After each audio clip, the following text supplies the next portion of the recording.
Don't spend all your life collecting this world's treasures. Death awaits us all, the destroyer of all pleasures. Every soul shall taste the bitterness of death, so prepare for the day when all your deeds are measured. You will die the way you lived, and you be raised the way you die, wherever you may be, whether you're in fortresses up high. Perfectly on cue, right at its appointed time, they say that death is the only truth and this life is but a lie. That time will come too when your loved ones will cry. Voices trembling as they inform your relatives late at night. So sad you had to go, you were such a nice guy. They said it wasn't your time, but that's not up to you and I. People will gather at your home when they hear the news of the calamity. Standard formality expressing their condolences to your family.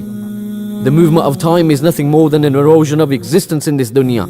So fulfill your faraid, renew your intentions, and hold on to the Prophet's sunnah, because time waits for no man. So why should it wait for you? You thought life was just a game until death decided to make its move. You were given chance after chance, but now it's too late for you. You procrastinate to prostrate to the one that created you. You see, time is killing us while we think we're killing time. The place where you'll be buried has already been assigned. We deal with death like it's doubtful when the promise is divine. Will you be satisfied when you're lying in a space that's confined? Uthman ibn Affan would cry every time he'd see the grave. The possessor of two lights, may Allah be pleased with his slave. He'd say that the grave is the very first step into the akhirah. Who's successful in the qabr will be successful all the way. But these days we just laugh and joke in the cemetery. Some don't even visit, believing this unnecessary. Brother, don't forget that even your life is temporary. Don't live your life like death is not in your vocabulary. Others use the term death defying, but nobody's ever defied death. With every step that you take, you're getting closer to your last breath. The cries of the Sahaba, they would drown the sound of the khutbah every time that death was mentioned.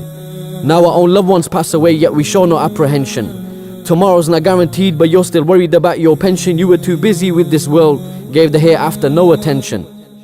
Don't build a life in this dunya by destroying your akhirah. Read and take heed from Surat Al-Waqi'ah. This life's a test, you can't retake or restart it. The cloth which will make your shroud may have already hit the market. O son of Adam, you're only a number of days, and whenever a day passes, part of you passes away. You're a traveler in this world, brother, you're not here to stay, so prepare for the day when your own limbs will have their say.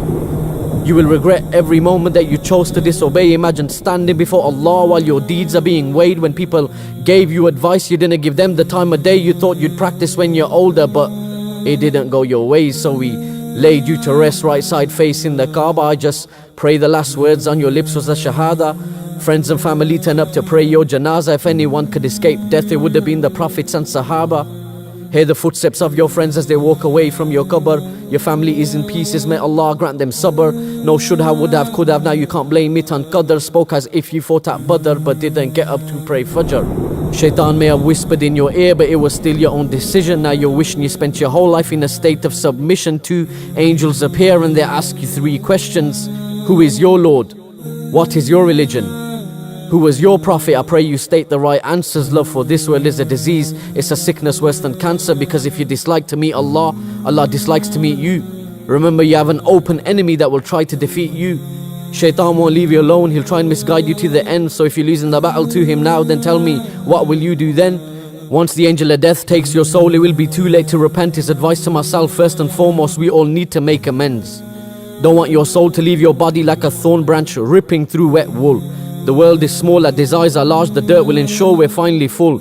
Angels of dark faces whipping you, calling you by the worst of names, telling you to taste the punishment of the blazing flame, saying, "O evil soul, come out to the anger and wrath of Allah." So while you're alive, make sure everything you do is fi sabilillah. Constantly remember death and try your best not to get misled. If you could hear what happens in the grave, then you would stop burying your dead. My brother, you could be here one morning and be gone by the afternoon. That's why we say, Inna lillahi wa inna ilayhi raji'un.